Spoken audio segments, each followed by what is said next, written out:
Hey, what's up, everybody? I'm here with Courtleigh today. Her and I served together. We met a few years back. What year? When did you come to Fort Bragg? I think it was 2014. Okay. Probably summer, that summer. Yeah, so we've known each other for close to 7 years. See, that's a long time. We never worked directly with one another. You worked in a different echelon, different department, so to speak, than I did. But we interacted in passing, and we had the same job, basically. So you're now a civilian. You're out. Did Yep. you, when you transition off of active duty, are you in the reserves or the National Guard or anything? No. Nope. Cold turkey. Cold turkey. Yeah. So I know your husband was in the service as well, right? Yeah. He was a mechanic. He was also in third special forces group. But he Okay. got Yeah, I was wondering how you all met. we actually met in high school and then joined together. And I went to AIT, but my AIT was like 6 months and his was only like 13 weeks. So he got to third group, deployed. And then when I finally finished AIT, I went to airborne school, also got orders to third group, but he was already gone by the time I got there. So it just, I don't know, just by chance, I guess, we both got stationed in the same place because we weren't married yet. And Yeah, that's insane.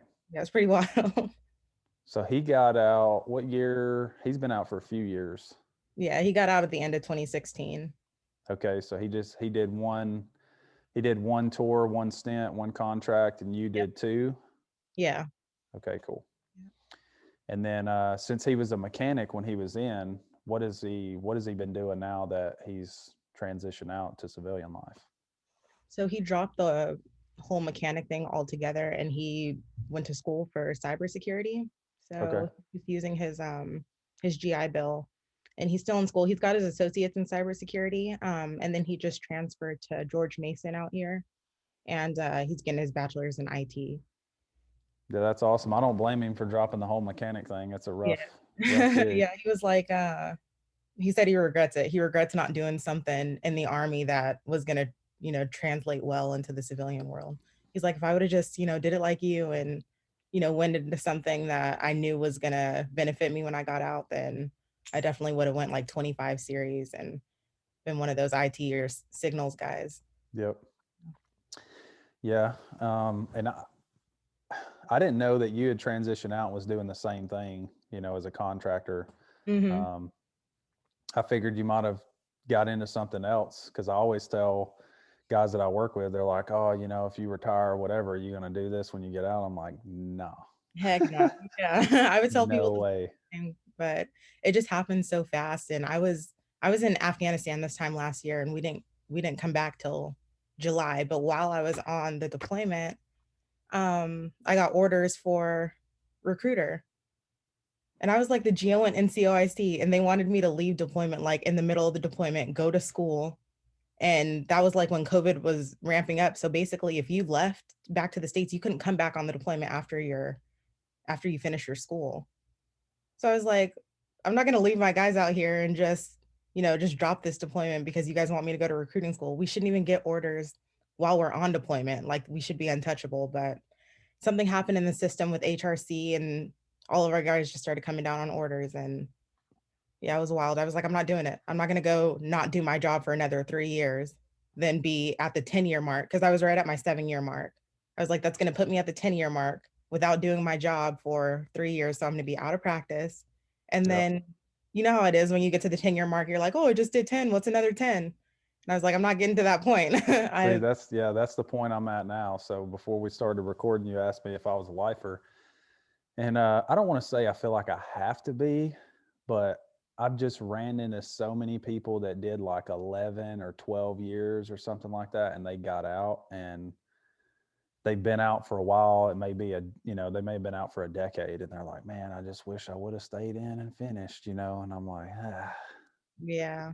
I don't want to hit that regret stage. But but you could have it on both ends, because there's a lot of things I want to do, but the service kind of inhibits me from doing those things. You know, I mean, Right.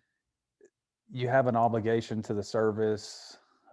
You can't, you don't have the freedoms. I don't think people that hadn't really had people in this in the service, family members and whatnot, or been in themselves, really understand the kind of I don't want to use the term freedoms, but basically the freedoms that you give up, and you're kind of restricted and limited on where you Right. can go and what you can do.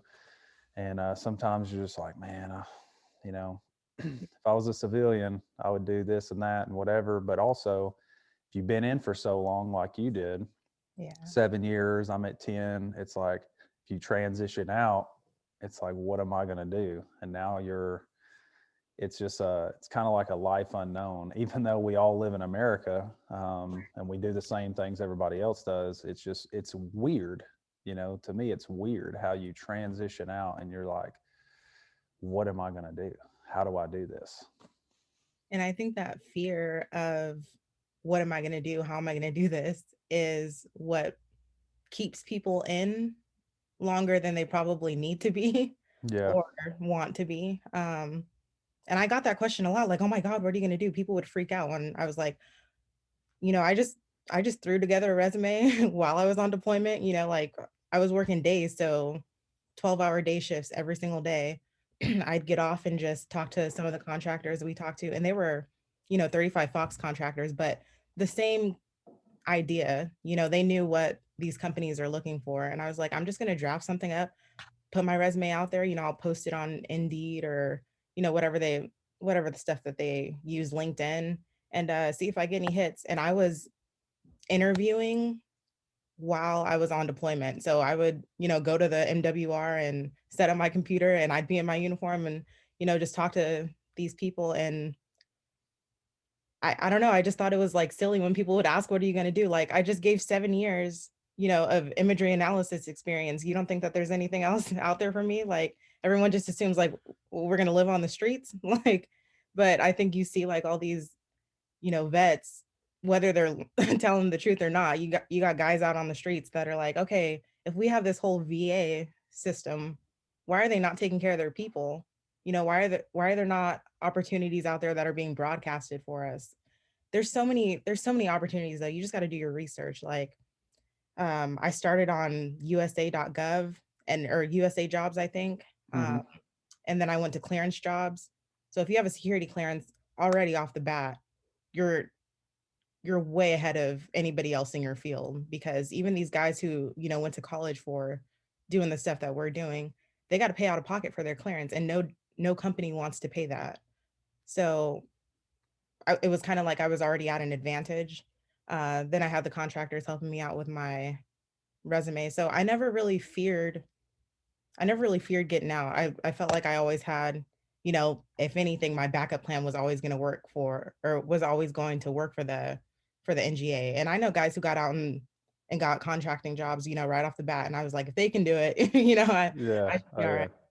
right. But yeah, it's tough, if you want to do any like long-term projects, or like you said, move around and kind of like if you wanted to start your own business, being in the military, you just have so many restrictions. You can't give your 100% to a project where you can invest in yourself and still give 100% to the military.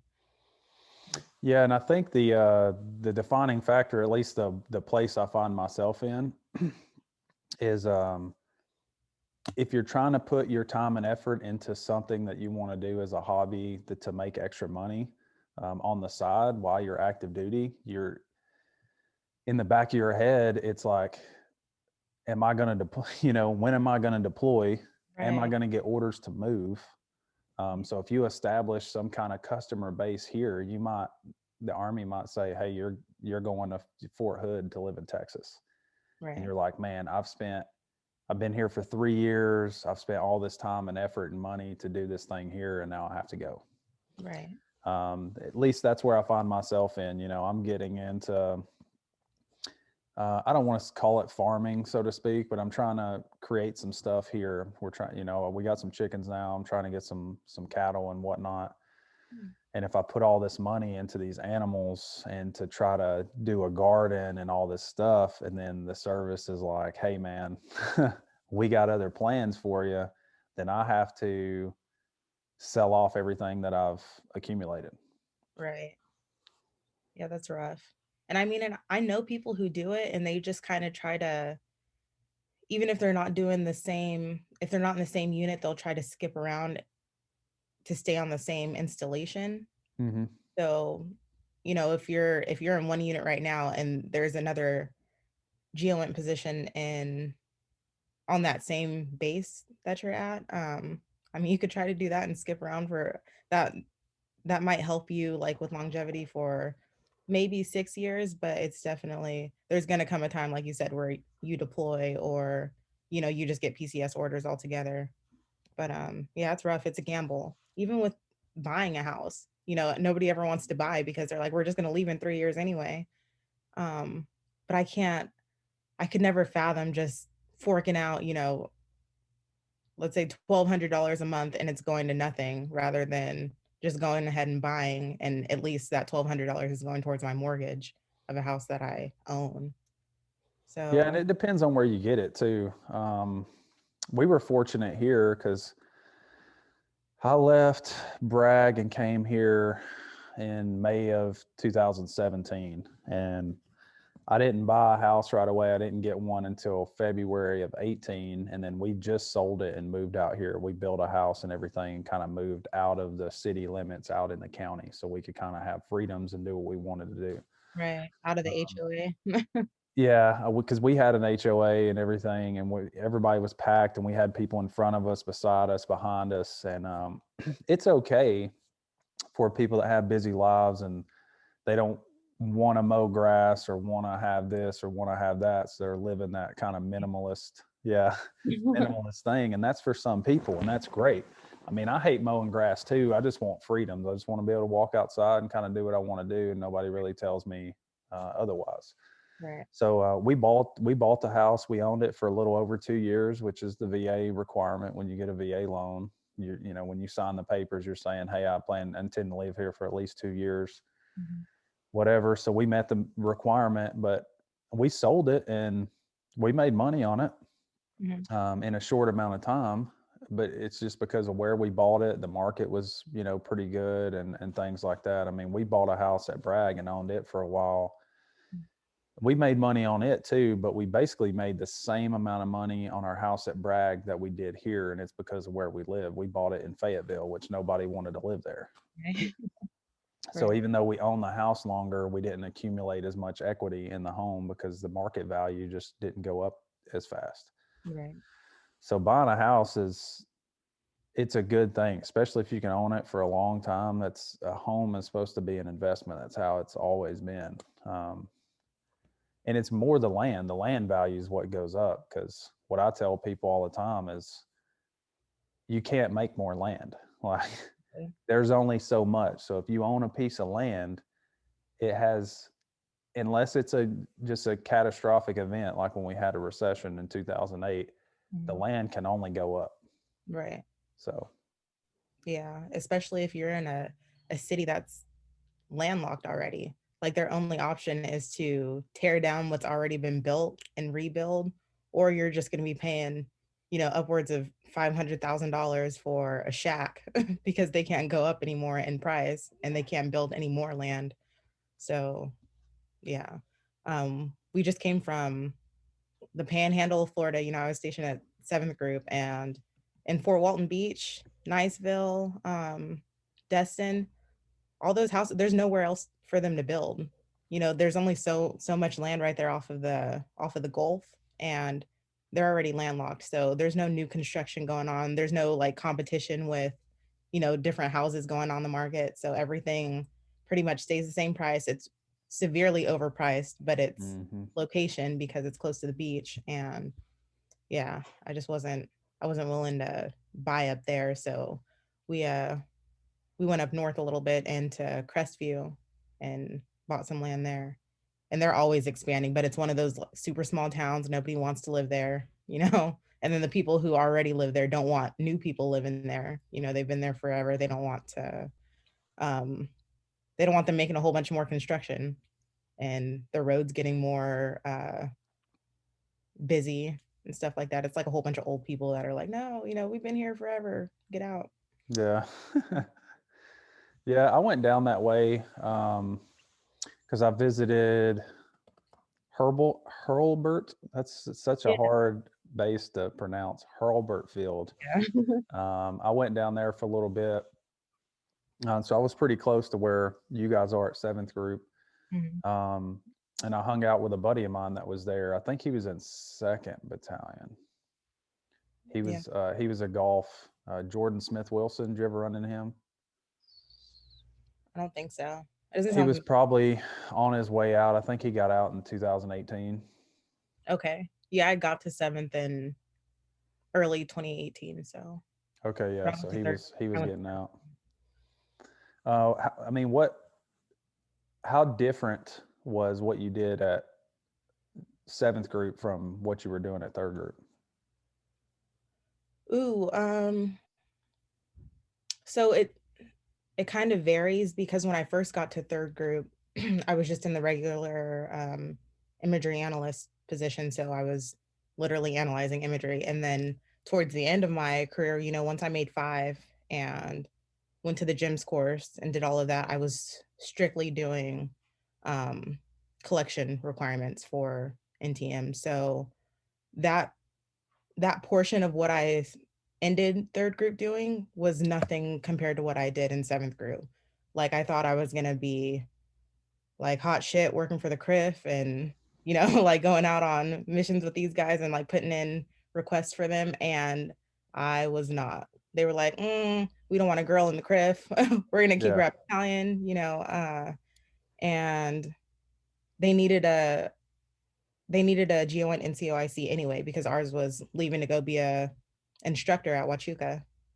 So I just pretty much filled in his position and made maps the entire time because you know how it is at battalion. These hmm guys are only ever in like the planning phase unless you are getting ready to go on a deployment or already there. You're never touching imagery unless you're pretty much boots on ground. So yeah. yeah, and that's I find that it's so there's so many facets of GeoInt, right? So you could do FMV, you can do Mazant stuff, you can do SAR stuff, you can be on more kind of the topo side and do geographical data sets and manage and manipulate that. You can be doing collection requirements. You can be a sensor operator. I mean, Yeah. it's insane the amount of diversity under one kind of umbrella. Right. And that's it's kind of, I wouldn't say it's a problem, but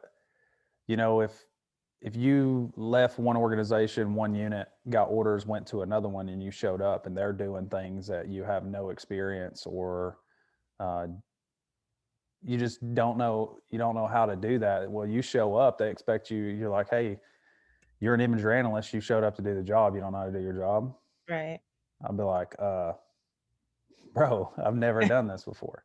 Exactly. To learn. So, I mean, how was that? So, I'm assuming what you do now at NGA is different than the experience that you had in the service. So, was there a learning curve? Did they have to go through a little bit of training for you and show you, hey, this is how we want you to do X, Y, and Z?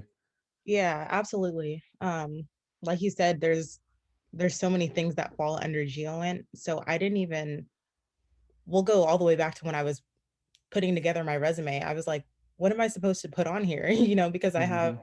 experience from different places, but I knew that I didn't want to do imagery analysis. Like I know that that's the base, the baseline of our job, but I was just so tired of looking at imagery. I was like, I don't want to be in front of that screen, for 12 hours a day or whatever they're wanting me to do. And I start getting complacent and I start missing things.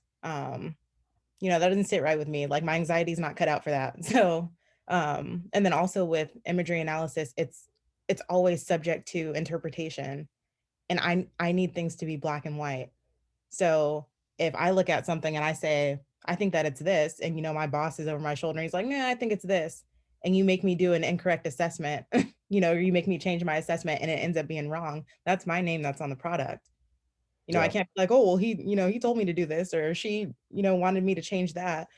Um, so I wanted to stay in collections for that reason, because I think it's much more SOP based. Like we're gonna do our collection requirements just like this. Here's what our justification is. Our blurb is gonna look like that. Every single time it's the exact same. This is how you're gonna write your comments. So everything is, it's like a well-oiled machine in the GeoInt realm. Also, when I was in seventh group, because they just tried to stick imagery analysts anywhere, they had me become a Puma trainer, like a master Puma trainer. So I went to the Puma course to learn how to fly, these little drones, the ones that you like run with and, throw up Yeah. in the air so that these guys could have like some kind of overhead surveillance. And I was like, okay, that's cool that I know how to fly it. Well, then they sent me to the master course in Fort Benning so that I could teach other people how to fly it. So a lot of my deployment was traveling, to these different outstations and teaching the guys how to fly their equipment, their systems out there. And so I was like, do I want to do that? Because when I went to the course, there's civilians. I think they were like retired Air Force guys, but they're like, yeah, we make like 120K. We just, sit out here. They do 3 weeks of training with all these guys and then chill for the next 3 weeks and then 3 weeks of training and back and forth. And I was like, well, that seems, kind of cool. Do I put that on my resume? Is it pertinent, to what I'm trying to do? So I really had to narrow down, okay, what exactly in GeoInt do I want to do? And then I think when I decided on NTM collections, I only tailored my resume towards that. So while I listed all of my experience, I made sure that the meat of it was in my experience with in gyms and Crate and now Query Broker, used to be Palantir, all of that kind of stuff. I made sure that that went in my resume. So when it came time to start my job here, they were like, okay, cool. She has gyms experience. That was already, they were, they made it seem like nobody else had gyms experience that they hired for the job. So they were willing to kind of like put me on shift immediately, like, throw me right into the hot seat where everybody else kind of is still getting a left seat, right seat kind of deal where somebody sits there and trains them for, a month, maybe 2 months Yep. before they actually get put in the seat. So mine was like, they were like, we're gonna do 3 days of, you know, uh, night shift training with you so that you can see how things go. Because the way that this organization is, there are regional source strategies analysts that are aligned with, the Middle East, Yeah. The Western respective Hemisphere. COCOMs. Right. Yeah. And those guys work 9 to 5, Monday through Friday.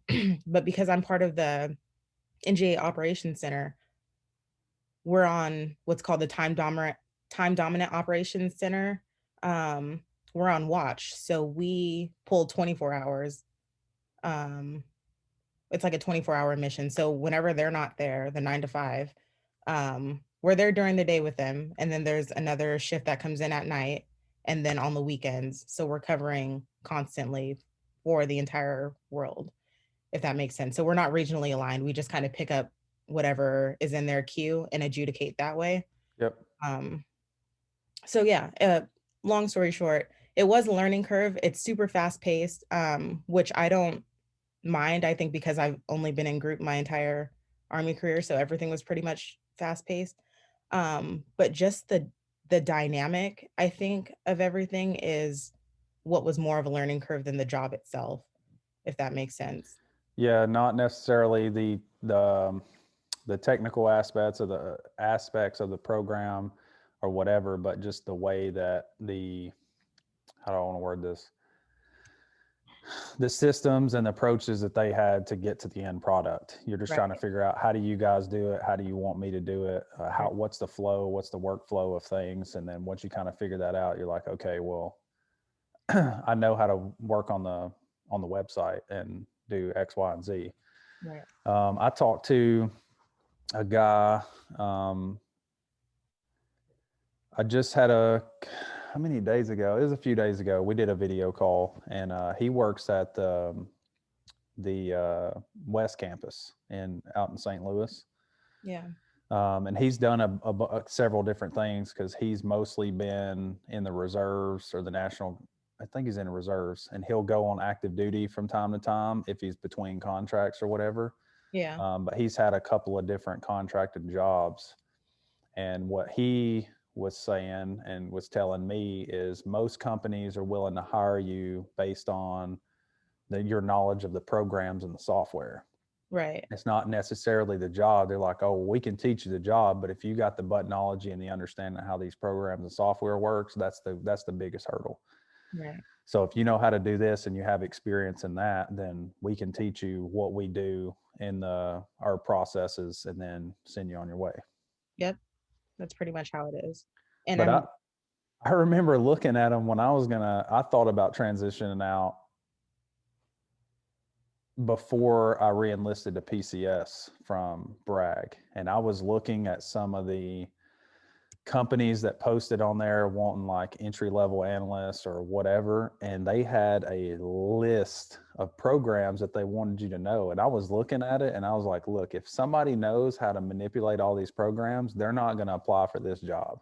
right. And I was like, there's no way, because they would want to, 4 to 6 year experience or whatever, and then they want you to know how to work socket and arc and qt and just every program. And I'm like, there's no way, it's But I feel impossible. like you've gotten experience in all of those things. So I mean, I don't know how extensive that list was. There's no way you can know all of it with only No.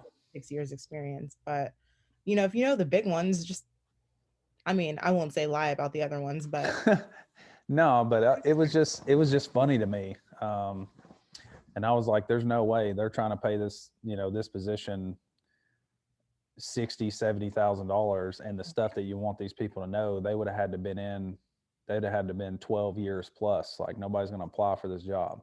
exactly. So I don't know. It was strange to me. So I was like, maybe it's not so easy to get a contracting job. But Yeah. then I'm like you. I knew people that had got out and got jobs, Right. and I was like, how did this person get this job? Exactly.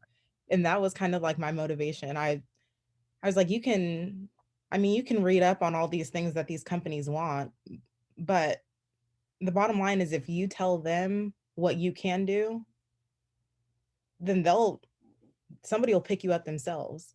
So I wasn't really like going out to like chase a specific job per se. I was more like the way that my resume is set up, you have your objective right in the front. Like it's like right under your you always want to put that you have a TSSCI if you do.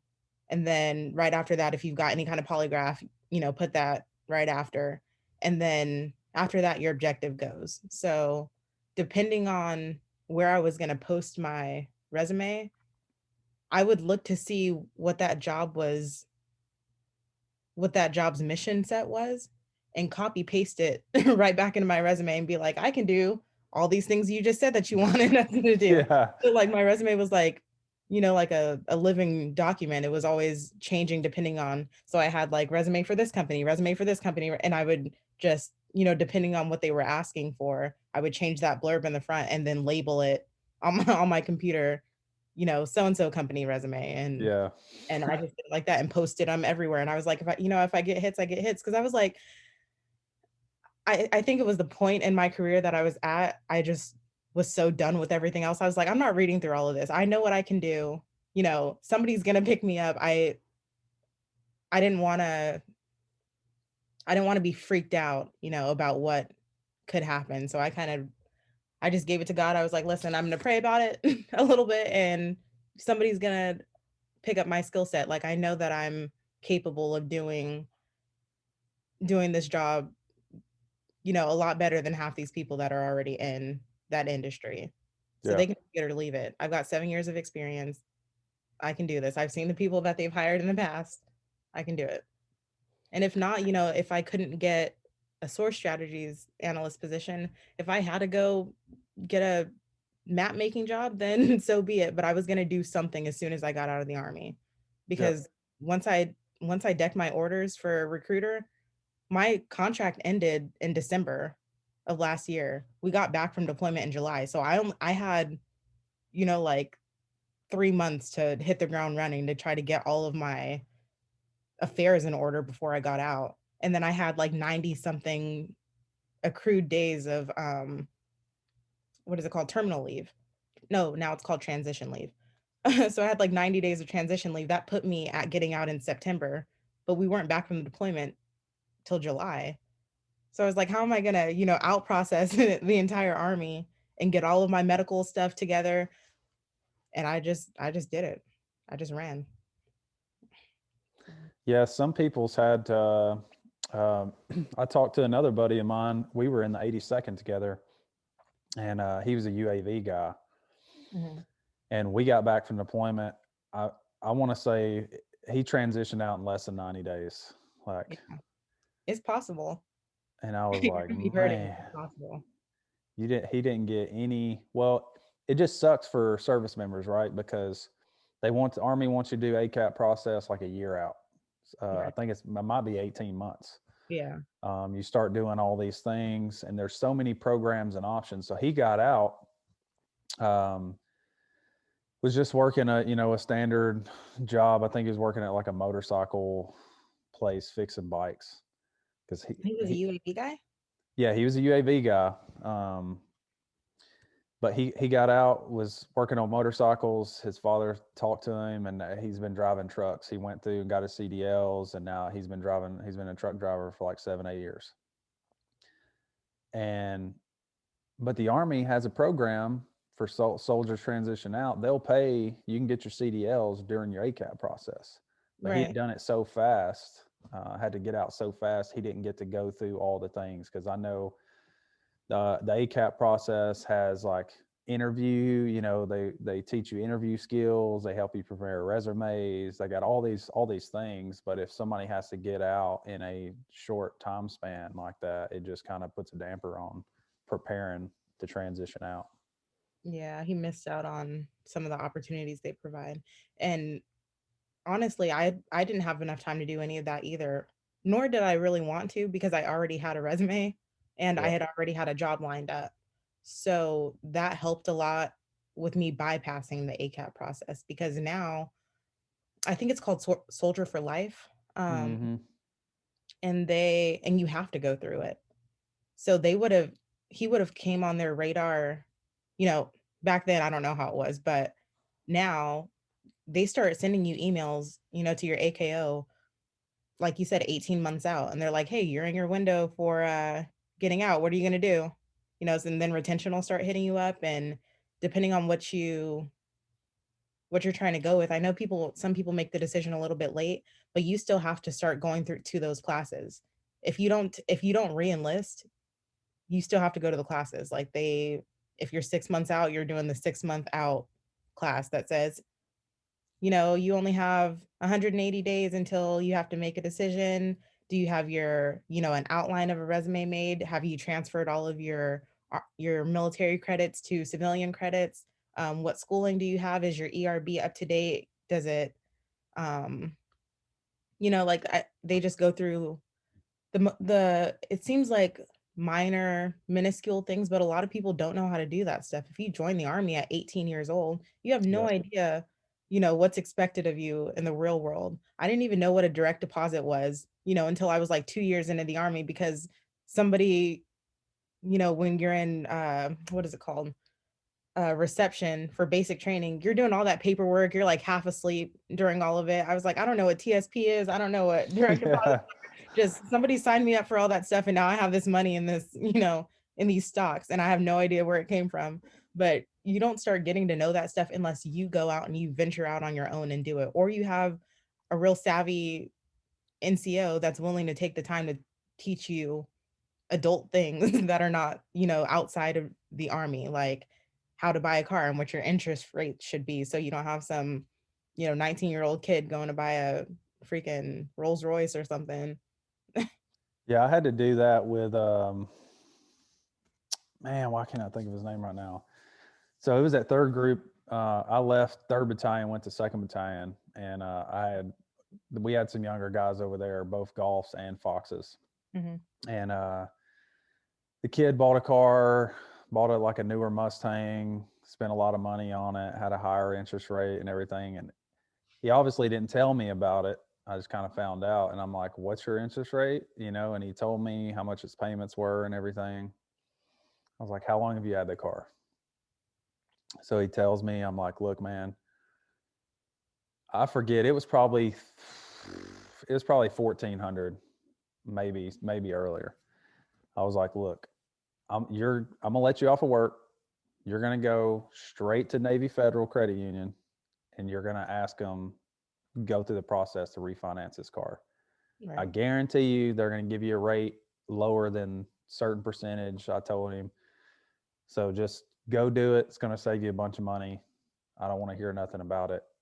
Go, and if they give you a lower rate and it's not going to cost you any money and save you a bunch of money, refinance your car." So he Right. come back the next day, told me, "Oh, they refinanced my car. I got like 3% interest, and it's going to save me like a 80 something dollars a month on his payment." I'm like, "All right, cool." And then like a week or so later, we're talking. He said something about insurance. I'm like, "Who do you have insurance through?" He tells me, "I got it through USAA." All right, how much is it? He tells me, like, "Go out, call Geico." you know. So Yeah. in within 2 weeks' time, I saved him money on his car payment and his insurance. I was saving him like $140 a month at this point. And I Nice. was like, he comes back, tells me he's saving X amount of dollars. I was like, "All right, man, you owe me lunch." And then I had him take me to lunch. But I did that on a bunch of them, and I had them refer. I had all the kids refer one another to Navy Federal, because Navy Federal was giving like $50 referral Mhm. credits, and I had them all refinance their stuff through Navy Federal because they had it through just wherever they got the car through. Right. And I and now that's a good thing about where I'm at now. The guys that I work with, they're all kind of senior dudes. They're sergeant first class or above. Mhm. Um, and they're real. Like, I've never worked with so many guys that are super financially smart. That's awesome. um, I have I have some inclination of what to do, but I don't go as adept as these dudes. I just know, hey, I need to talk to some people, some financial people, figure out where to put my money, and just put my money in it. Right. you know That's at me. least at least I know to put money up. That's about Right. all I can tell you. But these guys know everything, man. They buy and sell stocks, and they Yeah. know about money markets and brokerage accounts, and you name it, Yeah. they have some kind of info. So, like, almost every other week, I find ourselves in the office, and they're talking about, it's basically like a NCOPD on finances all the time.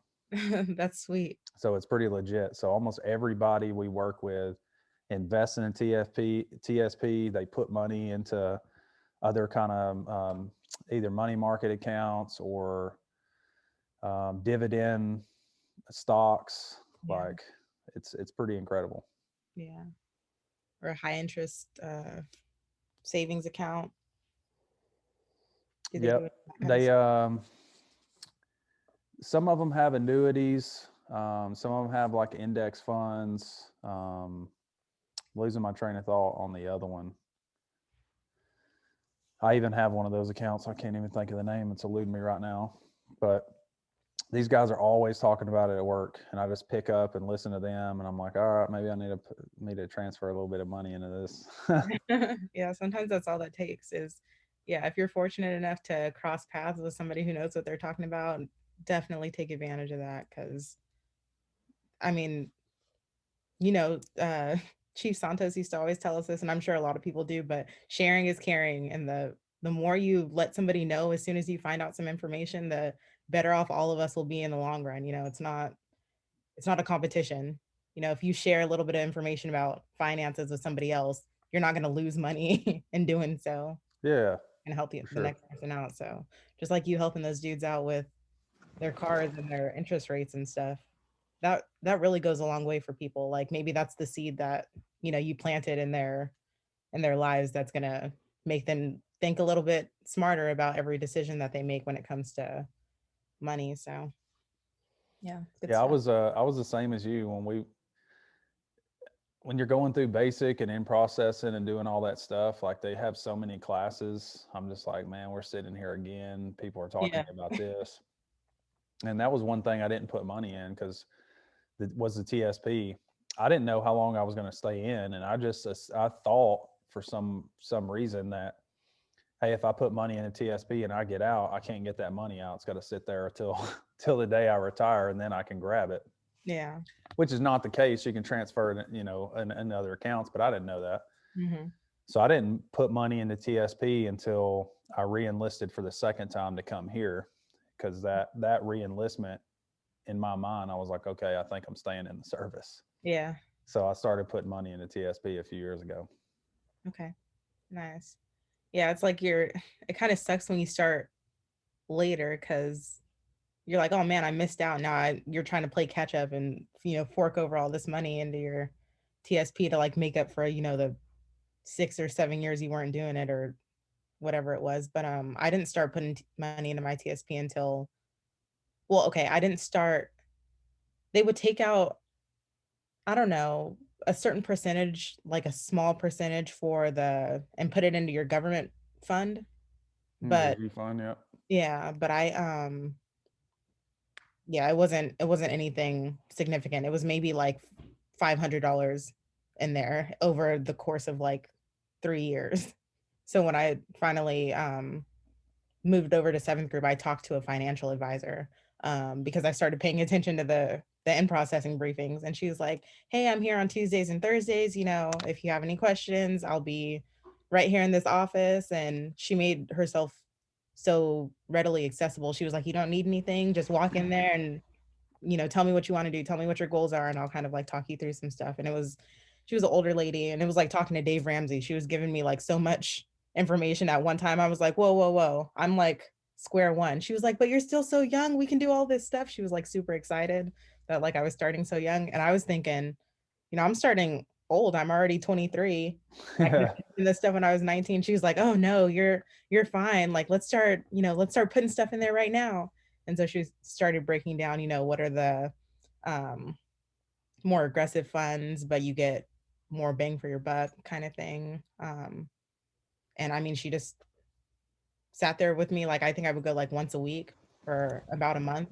I was like 4 sessions and I was already way further than I was when I first came in there. So I could, start to get on YouTube and watch other people talk about it and know what the hell was going on. Because if I would have ventured out on my own and just looked at some videos on YouTube, you don't know who's telling the truth or not, or what's more beneficial for you. And because she was like prior service, she just made a lot more sense to me. Um, but yeah, those resources, people really got to take advantage of those resources because there's so many things you can do while you're in the military that'll set you up for success when you're out. Whether you're going to stay in or not, you can still do it. Yeah, when I first started putting money into trying to set money aside, I heard one of Dave Ramsey's shows, and all he said was, put your money in a growth stock mutual fund that has a higher return rate than the S&P 500. And when he said that, that's the smallest bit of info I knew. And I went to the bank and I was like, hey, I want to open up a growth stock mutual fund. I just repeated exactly what he said. Right. I was like, what do you got? And the lady was like, here are 3 funds that's all outcompeted the S&P 500 since inception, blah, blah, Yeah. blah. And I was like, this one looks good. And I started putting $100 a month in it. Yeah. And is it That working was out? my first step to putting money into investing money. Good. That's But hilarious. so how long have you been in Virginia now? We moved here mid-September. I think like the date on my DD 214 is September 11th. I remember because obviously September 11th, and I got on the road as soon as I got my DD 214 and met my husband out here, and then movers came. I mean, I think like 2 days later with our stuff. So we've been out here a little over 5 months. Is that 5? September, October. I don't know Nice. math. They're 5. I wish I could think of the name, but it's across the border in Maryland. Um, Harbor, something Harbor. They got a casino and stuff over there. If y'all ever get the chance, go check it out. It's really nice. Okay. Is it close to Meade? Fort Meade?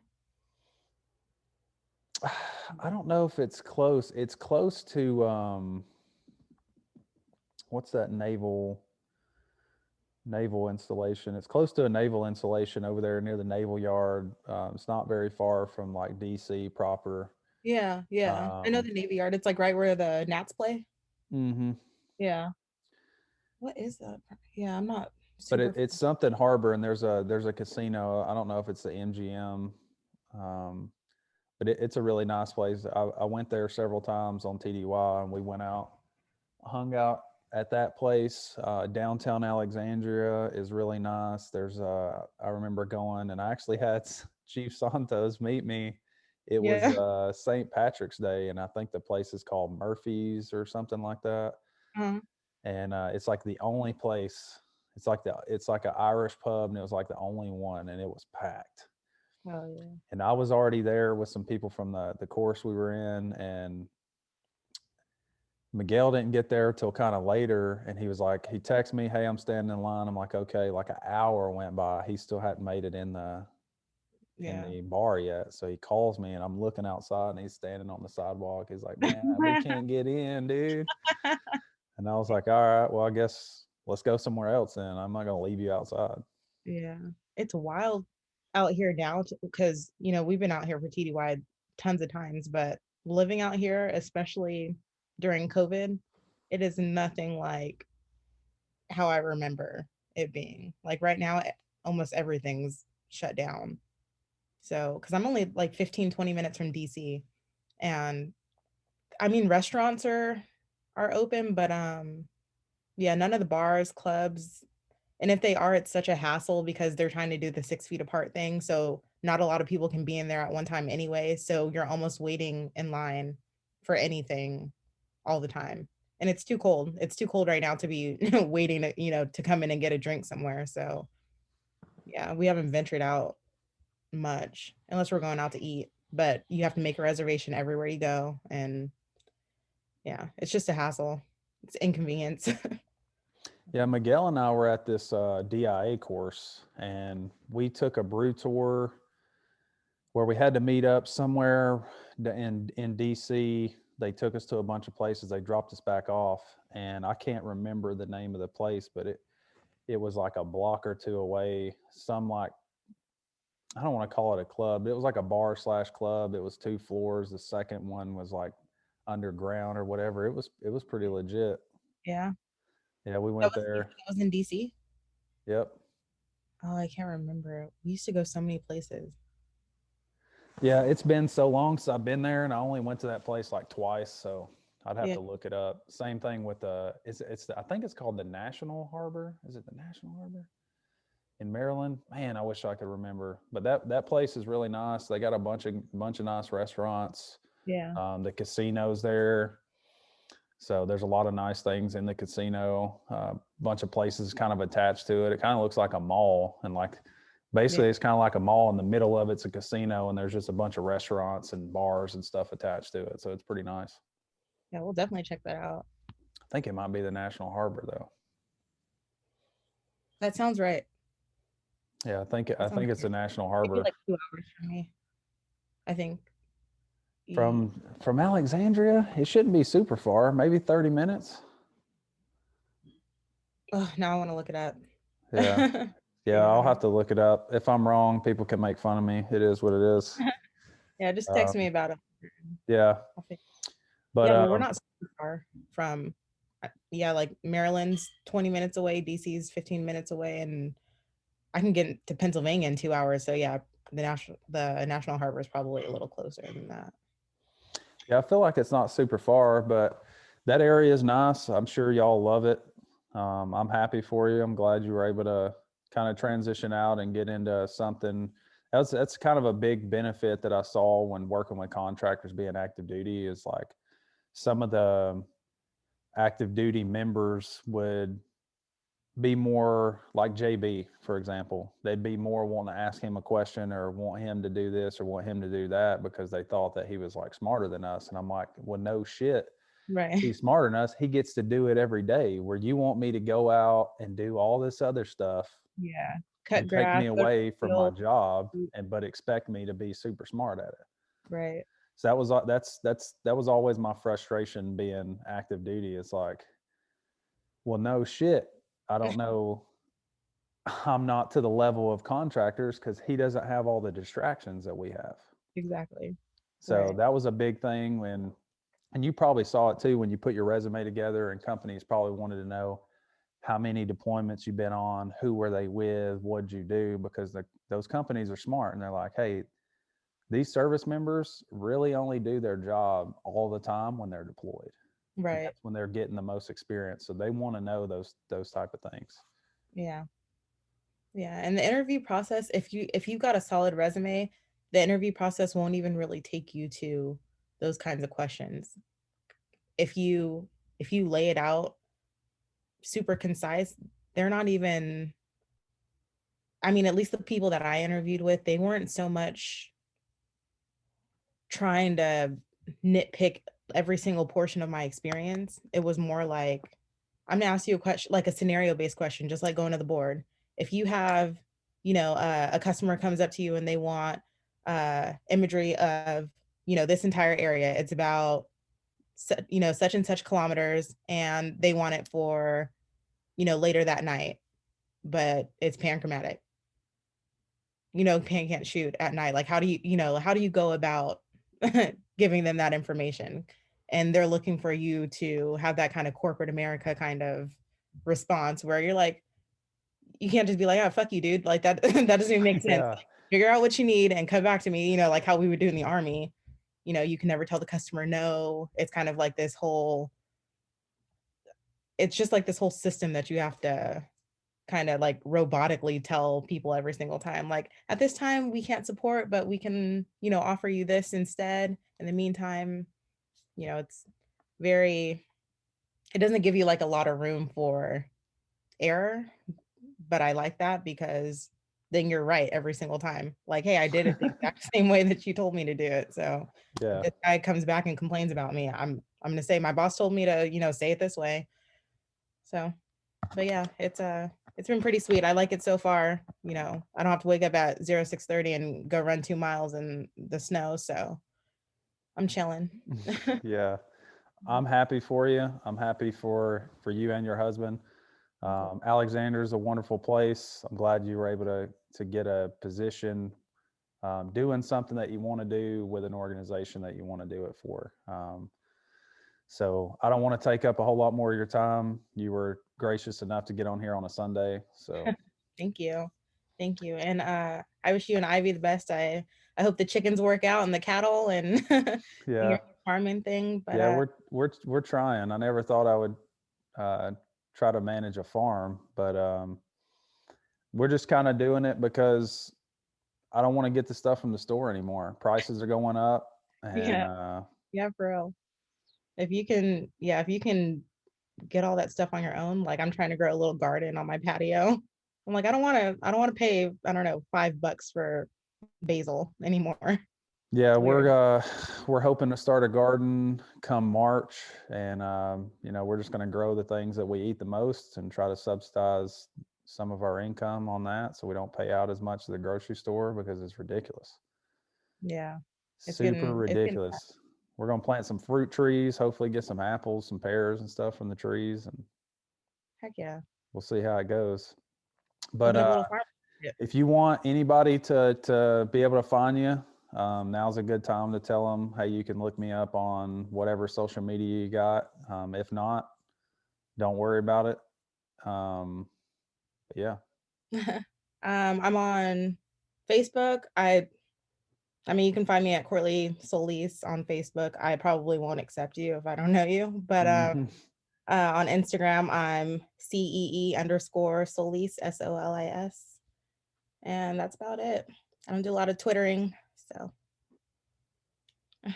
Well, Thank I you. appreciate it. And people that watch this, show us some support. Like the video, share it, comment on it. It helps. I mean, we took some time. I got to edit this video, so it's going to take me some time. Yeah, So sorry about that. any support, just subscribe to the channel, like it, like the video, comment, show us some love. I appreciate it. Tell your husband I said hello. Y'all Well, enjoy Alexandria, because I enjoyed it when I was there a couple times. TDY. for sure. And if you're ever in the area, hit me up. Oh, I will. I'm sure I'll make my way to NGA at some point. Right. All right. Thank you. You have a good weekend. You too.